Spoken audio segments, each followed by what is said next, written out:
గాయత్రి యూనిఫార్మసీ మరియు rotary blood centre ఆధ్వర్యంలో mega రక్తదాన శిబిరం పురుషోత్తపురం మరియు వేపగుంట జంక్షన్ ముత్యాలమాలయం వద్ద ఏర్పాటు చేశారు. ఈ కార్యక్రమానికి ప్రత్యేక ఆహ్వానితులు ఎమ్మెల్యే పంచకర్ల రమేష్ బాబు ముఖ్య అతిథిగా హాజరయ్యారు. రక్తదాన శిబిరంలో ముందుగా పురుషోత్తపురం వాసవి క్లబ్ యొక్క దాతలు స్వచ్ఛందంగా ముందుకు వచ్చి రక్తదానం చేశారు. ఈ సందర్భంగా పెందుర్తి నియోజకవర్గ ఎమ్మెల్యే పంచకర్ల రమేష్ బాబు మాట్లాడుతూ అన్ని దానాల కన్నా రక్తదానం మిన్న, నలుగురికి రక్తదానం చేయండి, ప్రాణదాతలు అవ్వండి అని ఎమ్మెల్యే పంచకర్ల పేర్కొన్నారు. ప్రధానంగా రోడ్డు ప్రమాదాలకు అనేక మంది గురవుతున్న వారికి రోటరీ బ్లడ్ సెంటర్ ద్వారా రక్తదానమిస్తున్న దాతలకు ఎమ్మెల్యే పంచకర్ల రమేష్ బాబు ప్రత్యేక ధన్యవాదాలు తెలిపారు. ఈ కార్యక్రమంలో భాగంగా ప్రస్తుత అసెంబ్లీలో జరిగిన సమావేశాల్లో సింహాచలం దేవస్థానం పంచగ్రామాల భూ సమస్యను ఏడాదిలోపే పరిష్కరిస్తామని ఎమ్మెల్యే గంటా పదంగా పేర్కొన్నారు. ఈ కార్యక్రమంలో కూటమి నాయకులు, జనసేన కార్యకర్తలు, నాయకులు మరియు వీర మహిళలు పెద్ద ఎత్తున పాల్గొన్నారు.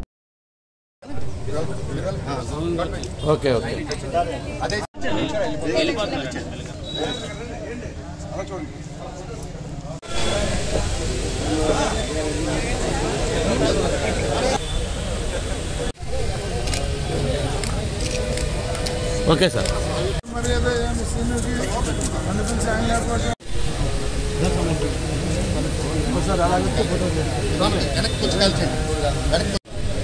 ప్రధానమంత్రి యువజన ప్రోగ్రాం మీద జనసేన మీటింగ్ పెట్టారు. Okay okay sir. Okay sir. Okay okay. ముత్తిమాంబ బ్లడ్ డొనేషన్ క్యాంపు వారి ఆధ్వర్యంలో ఒక మెగా రక్తదాన శిబిరం నిర్వహిస్తూ ఉన్నారు. అన్ని దానాల్లో కల్లా రక్తదానం మెరుగైంది, ఉపయోగపడేది. మరి మనస్ఫూర్తిగా వాళ్ళని అభినందిస్తూ ఉన్నాను నిర్వాహకుల్ని. ఎందుకంటే ఒక ప్రాణాన్ని కాపాడే కార్యక్రమం ఇది.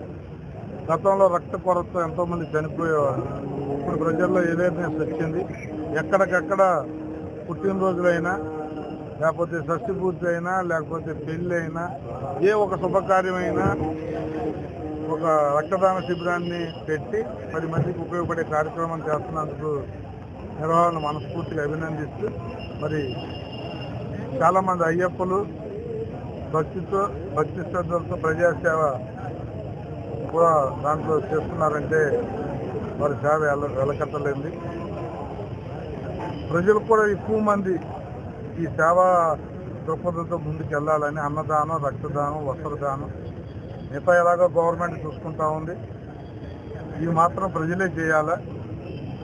మీరు రక్తదానం అనేది మాత్రం అన్నదానం, వస్త్రదానం కూడా ప్రభుత్వం భాగస్వామ్యం అవుతా ఉంది. కాబట్టి మరి ఇది పెద్ద ఎత్తున ఇస్తున్న నిర్వహణ మనస్ఫూర్తిగా అభినందనలు తెలియజేస్తాను. అది నా బాధ్యత అండి. నేను, గంటా శ్రీనివాస్ గారు, వెలగపూడి, పల్లా శ్రీను నలుగురు మాట్లాడారు.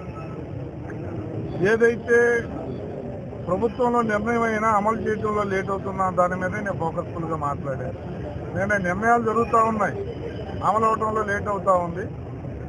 5% జీవోలో కొంతమందికి రెగ్యులర్ అయిన తర్వాత కూడా అంటే అది ఇవ్వాలని ప్రభుత్వం గతంలోనే నిర్ణయం చేసినప్పుడు ఎందుకు లేట్ అవుతుంది అని చెప్పి నేను సూటిగా ప్రశ్నించాను.